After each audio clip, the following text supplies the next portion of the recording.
вие да дете, ако му кажете со сила, носи ја маската, мораш, малку и контраефект може да постигнете и обратно. Значи, децата не се, значи некоја што и бутовни, нема да носат маската. Деликатно е носењето и каков начин ќе биде употребен за да се натера децата да ги стават тие маски и кој тип на маски. Знаете, во Англија конкретно, патувањето на децата во јавниот превоз и престојот во затворени простори некаде се ограничи порано на помала возраст, сега некаде отиде до 11 години. Зошто е тоа така? Не е случајно. Тие деца до 11 години не се обврзни во Англија, во Велика Британија да носат маски. Знаеме за градинките, но тие не се сега предмет на дискусија или на истражувањето наше. Сега што е со училиштето? Значи некаде до 11 години рекоа да не носат препорака и не носат, не се обврзни, не се каснуваат ако немаат маска децата. Зошто? Затоа што маските имаат две позитивности или негативности. Од една страна, многу е важно да се заштитат децата, секако. Да се заштити персоналот, значи учителките, наставниците, професорите, и од трета страна, она што детето може да го има на себе, да го донесе како вирус, а кај некој да нема симптоми, бидејќи гледате сите пратите дека децата има најмалку симптоми, поминуваат обично со благи или лесни инфекции, но не се исклучени инфекциите, веќе се рапортираат инфекции масовни во Америка на децата и дури и летални исходи за жал. Значи, носењето на вирусот на дете кое што со лесна слика, значи настинка ќе речете има, или пак нема симптоми, ама тоа го однело вирусот дома на родителите, бабите, дедовците. Значи, сите тие структури, сите три места треба да бидат заштитени. Децата, наставниците и родителите, односно домашната средина. Носењето на маска само последната децата, само ви кажувам кратко, и не би затржувала повеќе. Од една страна, значи, гледате, некако постои иницијатива за носење на поквалитетна маска, за поголема заштита и така натаму. Маските кои што се N95, кои што се потребуваат во болнички услови, или уште повеќе N99, се маски со повеќе филтри и штитат во голем процент, особено здравствени работници. И тие маски, гледам често децата ги употребуваат, ги гледам мислам во маркетите, во шопинг моловите и така натаму. Мислам дека тоа не е добро, посебно за присуство на наставата во училиште, бидејќи тие маски, особено без филтри, не даваат доволно да дифундираат гасовите од едната или од другата страна. Децата, кога имат со маски, дел од децата се анксиозни, се возбудуваат, се вознемируваат и тие, викаме, хипервентилираат, повеќе дишат.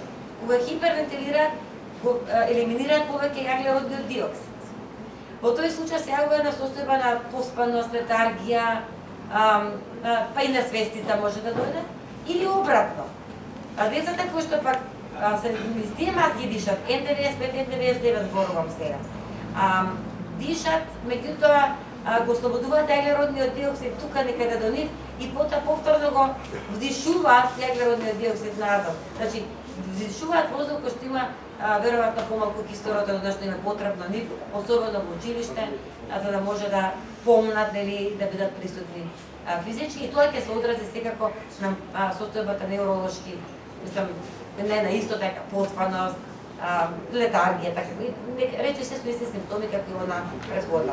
Значи, ако веќе се одлучиме на носење на некаков тип на маски, тоа нека бидат платнени маски или хируршки маски кои што имаат добар, кои што се релативно порозни за гасовите, односно ги пропуштаат во двата смера. Тоа е од мене, да кажам само дека да не се, мислам, уште една работа, нешто начинав, да кажам дека малите деца се помалку акцептибилни, односно помалку приемчиви за вирусот, од различни причини, имаат или немаат некакви одредени фактори или рецептори во организмот, и помала и поблага клиничка слика имаат, или пак завршуваат без симптоми, а се вирус носители, што се докажува со PCR тестовите нели најчесто, или со серолошката диагностика со присуство на вирусот, односно на антителата кои што ги ствара организмот, Но веќе во поголемата возрастна група, она тинеџерите и адолесцентите, во светот се е рапортиран зголемен број на заболена популација. Дали се ослободија децата, излегува повеќе, се дружија повеќе, дали ќе се помалку или повеќе заштитени во парковите или во училиштето, тоа допрво останува да видиме, тоа зависи од државите, дали успеваат нивните системи да го организираат целиот тој процес. Како ќе одлучат Министерството за образование, за труд и социјална и Министерството за здравство, следејќи препораките на нашата здравствена комисија, која што е формирана при Министерството за здравство и на Светската здравствена организација, некако по мене можеби следење на епидемиолошката состојба и комбинираната настава или моделот на Америка кој што го примени, изјаснување на родителите дали се за онлайн настава или за физичко присуство, можеби некако е најприменлив во овие услови кога треба да се навикнеме на новото нормал, на новото време, не е време да речем. Ви благодарам. Благодарам на сите. Сега можеме да преминеме на прашања. Да,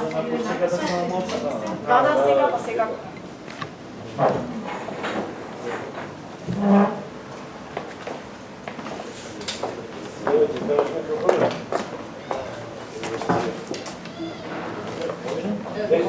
Не, додека доктор Мими тука не е заправо да искористиме за прашање. Да, повелете. Ако господјата заменува, тогаш повелете што прашате. Не, сите сме тука, да. Не, јас сакам господинот Смилјанец, доколку денеска ве прашаат од Министерството за образование каква сугестија ќе дадете врз основа на науките од истражување. Јас за Смилјанец Ама додека се тука микрофоните да Океј, може и да правим. Да, имате прашање. Ајде, може и така. Да, може. Добро, ајде, благодарам за колегијалноста и извинете. Тогаш одиме Доктор Мими, кажавте вашиот став дека сте за комбинирана настава во зависност од епидемиолошката состојба или моделот на Америка. Меѓутоа, најголема дилема на социјалните мрежи во тие групи кои ги споменавте е околу носењето на маска. Го кажавте и вашиот став, меѓутоа, уште еднаш лично како педиатар, дали треба децата до 10 или 11 годишна возраст да носат маски или не треба, бидејќи тоа е најголема забуна кај родителите во пресрет на почетокот на школската година со физичко присуство? Мене ако ме прашувате лично, значи постојат различни ставови, јас морам сега личниот став да присуствам и она што го прочитав од истражувањата.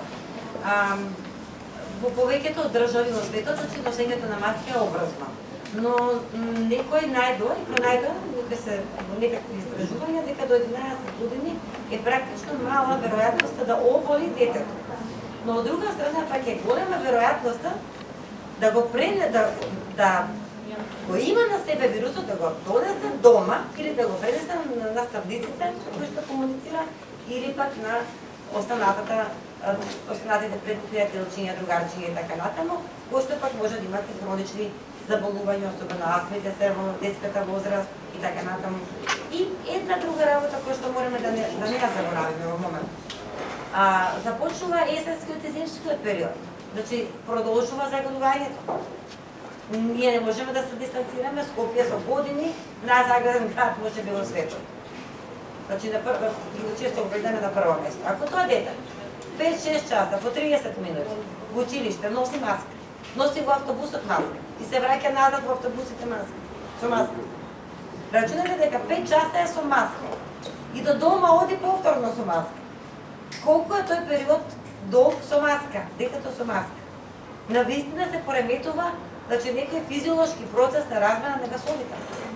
Според мене не би требало. Имаше еден модел во Кина и во некои други држави каде што одлучија да се изведува наставата со визири и со дистанцирање на децата на 2 метри со фанели. Значи може би и тоа доаѓа во обзир. Дали ќе можеме ние да го издржиме и поднесеме, не знам. Тоа се однесува на помалите деца. Помалите и помалку знаат да извадат маската. Не се ни свесни дека тие се веќе поспани, а не ја вадат маската. Од страх, знаете, ке ни постои страх. Кажано име ги сакаат да бидат послушни.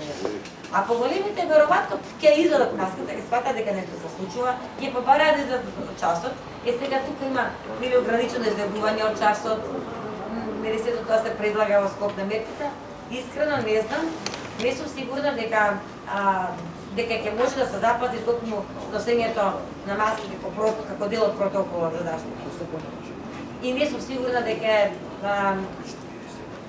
доволно добар, да речам, ке помалите деца, користен, затоа што тоа дете нема да знае кога треба да извади, а кога да стане маска. Уште некој прашањето за докторката, дали има... Добро, да преместиме микрофоните за да може да му се обратите на... Ќе ми помогнете? Да, јас помогнам, не знам само да... Не, супер.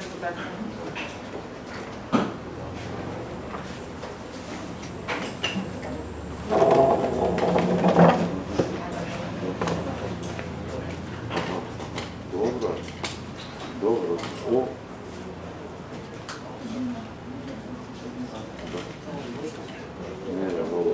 Ќе се обидам да дадам.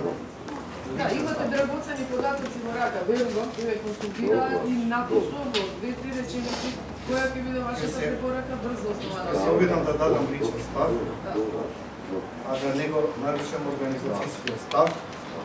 А тоа е дека јас сериозно се плашам за психолошките последици на децата од осаменостетогеноста со онлайн виртуелната настава и колку навистина тие соодветно прикладно посветуваат внимание на онлайн настава, дека таа е квалитетна. Социализацијата, дружењето е секако нарушено. Она што мислам дека МОН треба да биде флексибилен е тоа дека има услови, општини, каде што нема ниту еден преносител на COVID-19, со мал број на ученици во паралелки. Тука не гледам пречка да може да се изведува и физичко присуство на децата во овие класови и на некој начин конечно ќе добиеме и квалитетно образование на физичко присуство на деца со многу мал број на деца во училиштето. Проблемот е со голем број на деца во градските средини и моделот на 3 смени. Јас едноставно не знам како ќе го изведа тоа да има толку мал број на деца од 10 до 15 годишен клас со училиште од 1000-1500 ученици. Ако се има добра волја, може да се направи навистина да биде комбиниран во зимскиот период онлайн, а во есенскиот и пролетниот настава во природа, на отворено, со можност во училиштниот двор да се изведуваат некакви активности, едноставно децата да си ги видат своите другачиња и своите наставници. Нормално се почитуваат протоколите, мерките до максимум и на тој начин е можна комбинираната настава. И мислам дека како ние сега ще организираме пресконференцијата на отворено, така може и наставата да се изведува посебно во училишта каде што имат огромни дворови да биде на отворено. Се разбира во зависност од временските услови и со почитување на мерките протоколи.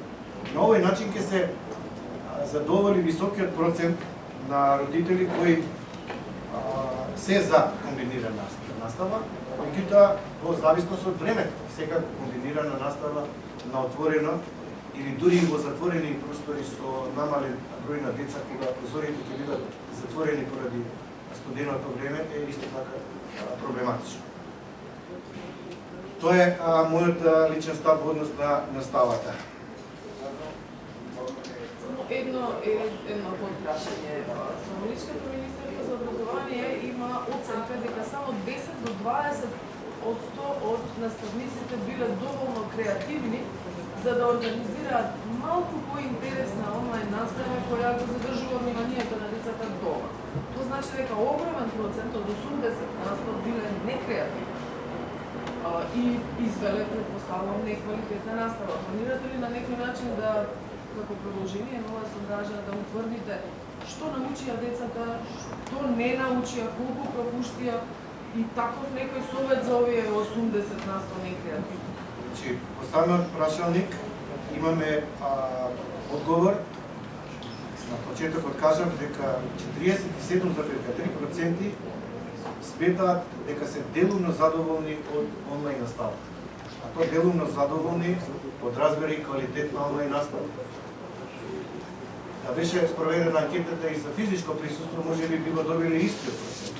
Значи не е тоа гаранција дека и физичкото присуство ќе имаме квалитет на онлайн настава, посебно кога имаме наставници со 30 деца во една паралелна.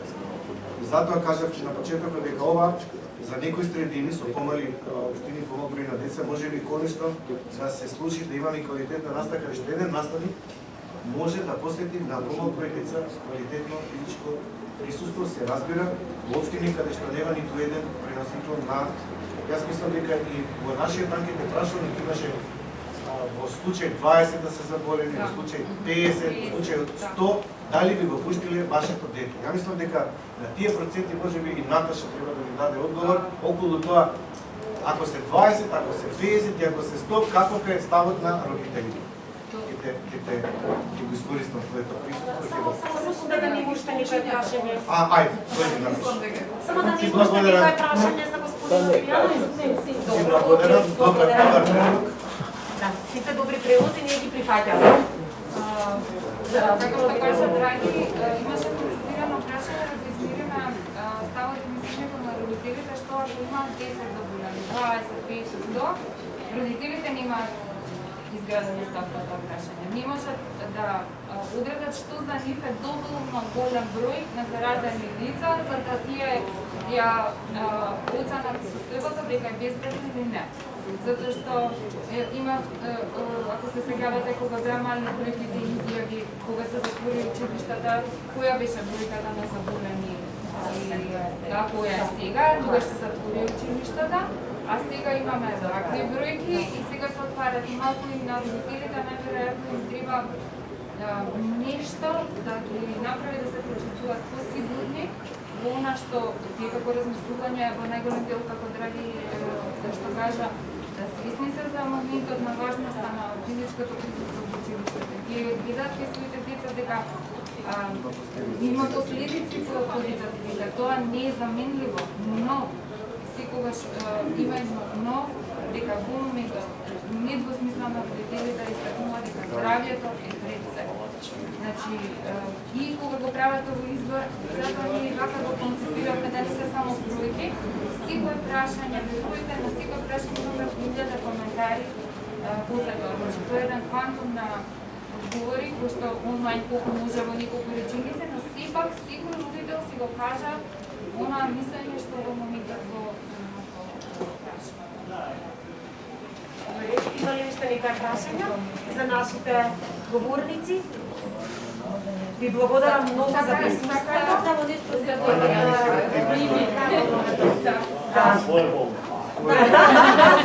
Ова не се сретнува често. Се чувствува повикано. Морам да кажам, некаде околу 5% во моментот од хоспитализираните пациенти, бидејќи знаете дека Гозна болницата е ковид центар. 8 септември сте така ковид центар. Инфективната клиника е така натаму, че некаде околу 5% ги соценуваат популацијата до 18 годишна возраст. А некаде околу 20% се позитивни, ковид позитивни кои што се во домашни услови. Замислете сега да не се доволно добро истестирани децата, да не се изврши навремено тестирање или не знам како да речам, да се помисли дека за еден месец се века здрави и да се пуштат во училиште без тестови или така натаму. Исто и тестирањето може би треба да биде предмет на да речам на работа на сите овие институции кои што ги споменавме претходно. Почесто тестирање не на само на вработените, и на децата кои што биле суспектни, биле во ризична категорија, биле веќе диагностицирани како ковид позитивни. И внимавајте, да бидат бесплатни веројатно, да. И внимавајте, значи таа не е мала бројка, ако 20% од деца дојдат во училиште, и од нив да дојдат 2%, ќе направат една мала епидемијичка одма во така да речем кластер, во училницата, во училиштето и така натаму. Да не дојдеме во ситуација да брзо ги затвараме училиштето. Тоа е еден голем проблем. Значи тоа мора да се запази тестирањето и следењето на здравствената состојба на децата и во моментот што се сега хоспитализирани или болни кај нас.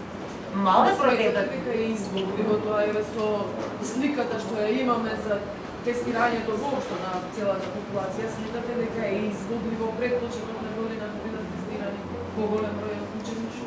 А оние за кои што се знаат дека се болни, значи боледуваат или се хоспитализирани, секако значи барат да се бара потврда од 3 негативни тести така натаму. Во однос на сите други, не верувам дека ќе можат по алгоритмите да влезат сите деца значи во за тестирање. Мислам едноставно не изводило. Никаде во светот тоа не го прават. Но мораме да бидеме многу внимателни заради тоа треба некако да се наоѓе компромис помеѓу ова физичко присуство, онлайн настава и така натаму. Во моментот да се повлече да има едно позитивно дете на онлайн настава, да не дели така, да се испита детето дома, родителите, значи има многу работи кои што се уште во дискутабилни и верувате и за нас се непознати, за лекарите, за целата популација се уште понепознати и стравот од непознатото, да ви кажем, е најгор. Веројатно затоа е стравот на родителите од една страна за физичко присуство, се за онлайн се носи негативни последици, позитивни, но и негативни. Физичко присуство се носи исто така позитивни. Замислете едно дете го издвоивте, сте го издвоили од физичкото присуство со наставникот, да му придаде, а посебно од другарчињата или па симпатијата. И тоа е негативно, нели? Имаат мислите симпатии таму и така натаму, така да сето има и про и значи и за и против, така да треба да внимателно се пристапи и комплетно да се обработи, кој што верувам дека веќе го обработувале епидемиолозите наши, службите и така натаму, но треба да се доработи во овие некои малку денови што стануваат, значи до крајот до почетокот на школската година. Очигледно дека ништо не е црно и бело, очигледно дека ќе бидеме исправени пред предизвикот да бидеме флексибилни, да се прилагодуваме на моменталната ситуација, да бидеме всушност агилни и цело време да бидеме во фокусот да ни е здравиот и заштитата, како што инсистираат и бараат родителите, а од друга страна да се обидеме да најдеме модел со кој што ќе спроведеме каква таква некаква подобра, поквалитетна и поефективна настава за децата. Ние секако упатуваме апел до надлежните и ова наше истражување ќе биде упатено во понеделник пред заседавање на комисијата и на министерството како некаква насока, смирница за пулсот на родителите и се надеваме дека сите заедно ќе изнаоѓаме решение, ќе изнаоѓаме начини како да учениците бидат од една страна заштитени, а од друга страна да го продолжат својот образовен процес, бидејќи отсуството од настава или прекинување на било каков образовен процес сметам дека не е опција, барем не за негаш. Ви благодариме за присуството и уште еднаш ве поздравуваме и се гледаме во некоја следна прилика.